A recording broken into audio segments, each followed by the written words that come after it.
Well, good morning, everyone. Welcome to Keeping It Real. I'm Reverend Laura Hallett, and it's my pleasure to be here with you.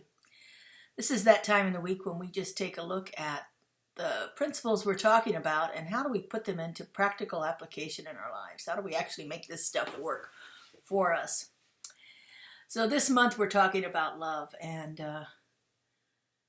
I was, it's one of my practices is to Google to see what the latest things about the topics that I'm working on are. What's the latest thing out there about them? What are people saying about each of these things? And so,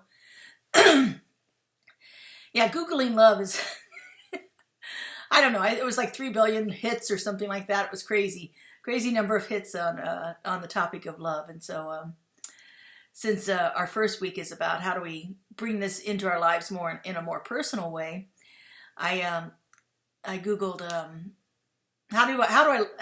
tips for loving myself. That's what I said. Tips for loving myself. And so came up with all of these lists of 33 ways to love yourself better, 13 practical ways to bring more love into your life, ways so you can love yourself through your work.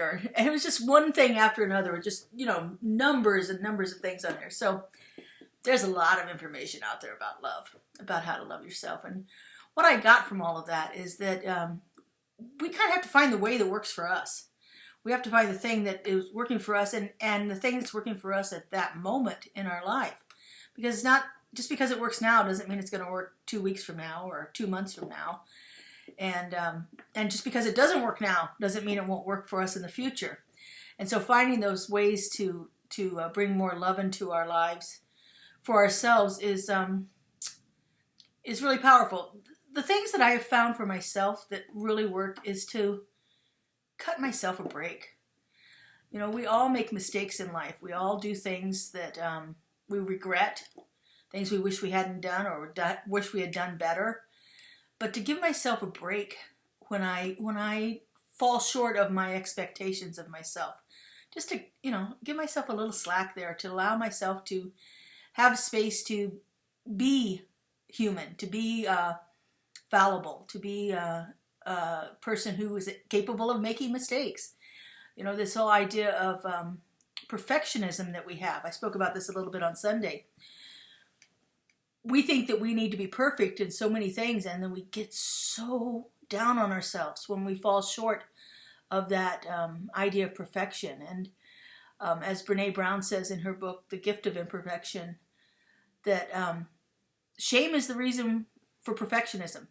That is the root cause of perfectionism, is the feeling of shame that we have, because we feel like we've fallen short in some areas for something. And so we think, well, we've got to do it perfectly.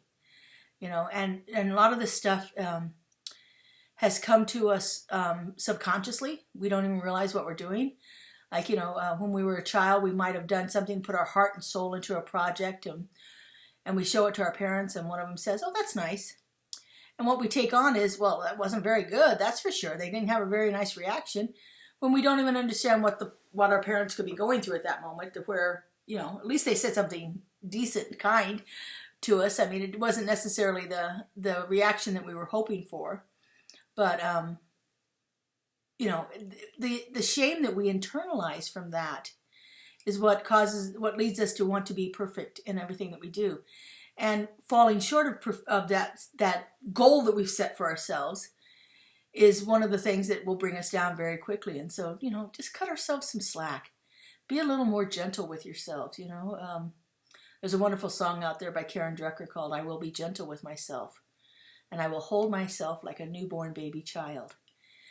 Just give ourselves a little bit of a break. And I think that can lead to us feeling a greater sense of love for ourselves in our lives. So anyway, we're going to continue talking about love for the rest of the month. So I hope you continue to join us here on Thursday mornings at 9 a.m. for Keeping It Real. Have a great week, everyone. Bye-bye.